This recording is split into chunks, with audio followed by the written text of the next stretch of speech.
नमस्कार दोस्तों, स्वागत है आप सभी का आपके अपने चैनल शिक्षा की दुनिया में। अगर आप इग्नू के स्टूडेंट हैं तो आज की यह वीडियो आपके लिए बहुत यूज़फुल होने वाली है।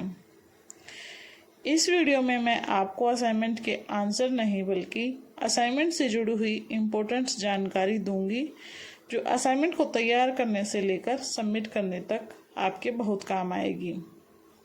साथ के साथ आप इस सोल्ड असाइनमेंट को देखिए और अपनी असाइनमेंट कॉपी को कंप्लीट कीजिए। वीडियो को पूरा ज़रूर देखिए क्योंकि आज हम जानने वाले हैं जैसे कि असाइनमेंट क्वेश्चन पेपर कहाँ से डाउनलोड करना है, सही असाइनमेंट कैसे पहचानना है और असाइनमेंट का फ्रंट पेज कैसे तैयार करना है, असाइनमेंट लिखते समय किन किन बातों का ध्यान रखना है और असाइनमेंट सबमिट करने से पहले कौन कौन सी चीज़ें चेक करनी हैं। तो दोस्तों चलिए वीडियो को शुरू करते हैं। सबसे पहले जानते हैं असाइनमेंट क्या होता है। इग्नू में प्रत्येक कोर्स के लिए असाइनमेंट दिया जाता है। असाइनमेंट में दिए गए क्वेश्चन के आंसर स्टूडेंट को निर्धारित निर्देश के अनुसार तैयार करके जमा करने होते हैं। असाइनमेंट के मार्क्स भी आपके एकेडमिक असेसमेंट का हिस्सा होते हैं, इसलिए इसे केवल फॉर्मल वर्क समझकर इग्नोर आपको नहीं करना है। यह आपके फाइनल मार्क्स में अच्छा खासा वेटेज रखते हैं। हालांकि असाइनमेंट के मार्क्स और वेटेज कोर्स के अनुसार अलग अलग हो सकते हैं। सभी कोर्स कोड के अलग अलग हो सकते हैं, किसी किसी कोर्स कोड का अलग अलग होता है वेटेज असाइनमेंट के मार्क्स का।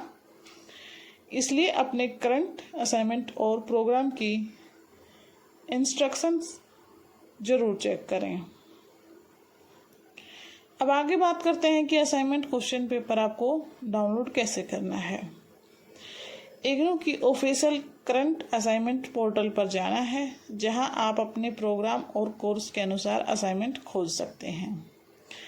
सबसे ज़रूरी बात यह है कि असाइनमेंट किसी रैंडम वेबसाइट या पुराने पीडीएफ से डाउनलोड करने की बजाय इग्नू की ऑफिशियल वेबसाइट से ही डाउनलोड करें ताकि आप तक सही जानकारी पहुंच सके।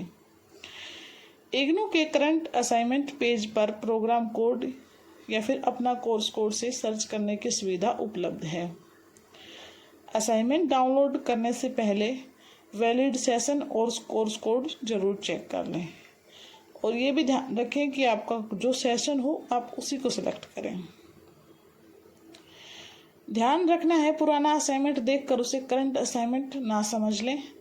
अगर आप कोर्स कोड है तो सर्च बॉक्स में अपना कोर्स कोड डालकर असाइनमेंट चेक करें और अपने सेशन के लिए वैलिड पीडीएफ डाउनलोड करें जो कि फ्री ऑफ कॉस्ट होता है।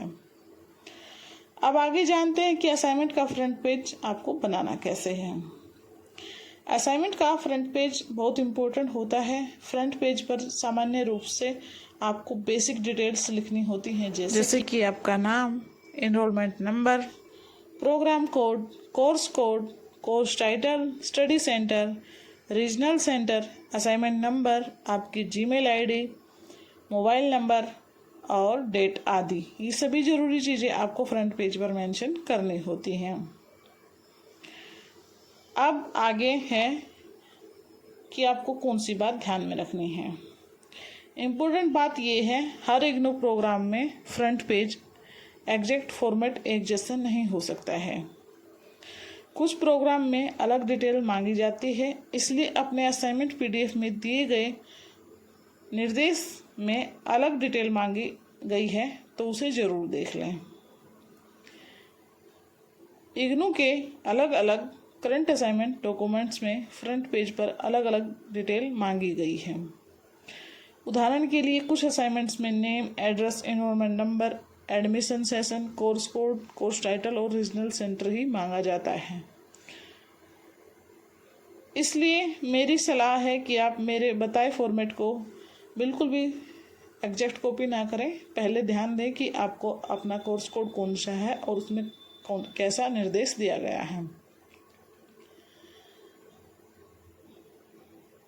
अब असाइनमेंट लिखते समय किन किन बातों का ध्यान रखना है वो जानते हैं। सबसे पहली बात, असाइनमेंट को साफ और रीडेबल हैंडराइटिंग में लिखें जो आसानी से पढ़ा जा सके। दूसरी बात है, हर असाइनमेंट के लिए अलग शीट रखें और पेज को कोर्स वाइज व्यवस्थित रखें। तीसरी बात है, क्वेश्चन नंबर क्लियर लिखें और असाइनमेंट पीडीएफ में दिए गए निर्देश के अनुसार ही आपको आंसर लिखना है। निर्देश का मतलब है कि जैसे किसी में आपसे 500 वर्ड मांगा जाएगा, किसी में 400 भी हो सकता है। ये कोर्स कोड के अनुसार चेंज हो सकता है। किसी में 800 वर्ड्स भी मांगे जाते हैं, 100 वर्ड्स भी मांगे जाते हैं, 250 भी मांगे जाते हैं। इसलिए आपको जो आंसर लिखना है ना, अपने निर्देश के अनुसार ही तैयार करना है। चौथी बात है, जहाँ जरूरी हो वहाँ हेडिंग और इम्पोर्टेंट पॉइंट्स को अंडरलाइन कर सकते हैं। पांचवी बात पर आते हैं, असाइनमेंट को जल्दबाजी में पूरा नहीं करना है। सबमिट करने से पहले असाइनमेंट दोबारा चेक कर लेना है ताकि आपसे कोई गलती ना हुई हो, बीच में कोई पेज मिस ना हो, आगे पीछे ना हो गया हो। ज़्यादा कटिंग है तो आप उसे पेज को हटाकर दोबारा से लिख दें। हाँ, जब आप असाइनमेंट लिखें तो आपको ब्लैक और ब्लू पेन का इस्तेमाल करना है और A4 साइज शीट का इस्तेमाल करना है। इसके लिए हम आगे बात करेंगे।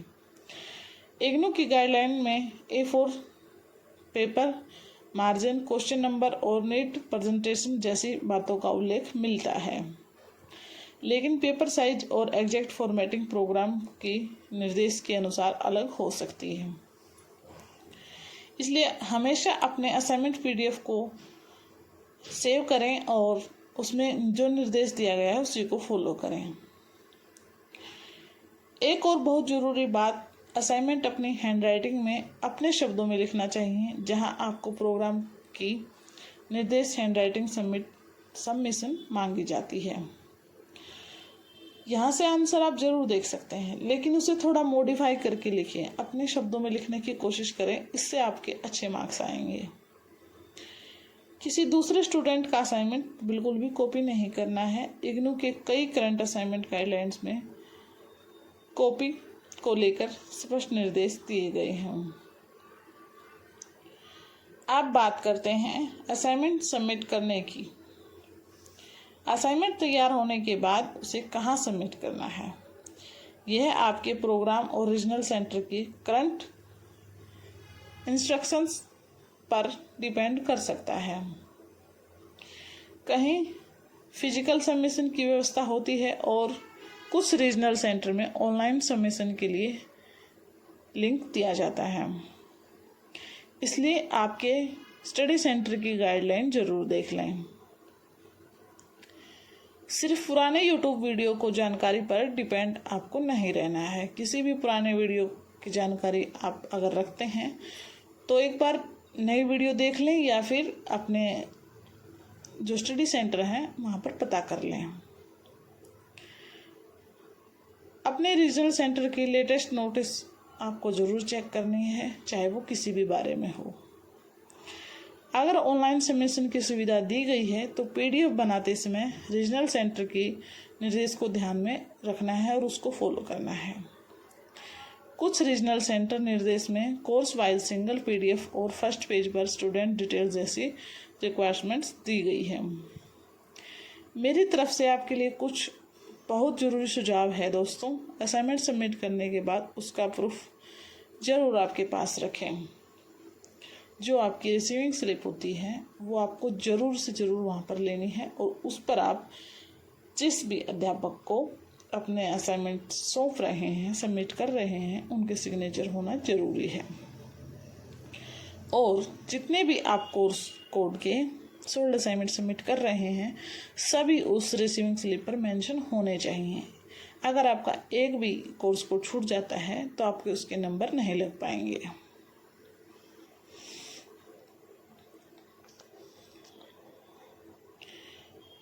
अगर आप ऑनलाइन सबमिट करते हैं तो उसका भी स्क्रीनशॉट रखिए। ईमेल वगैरह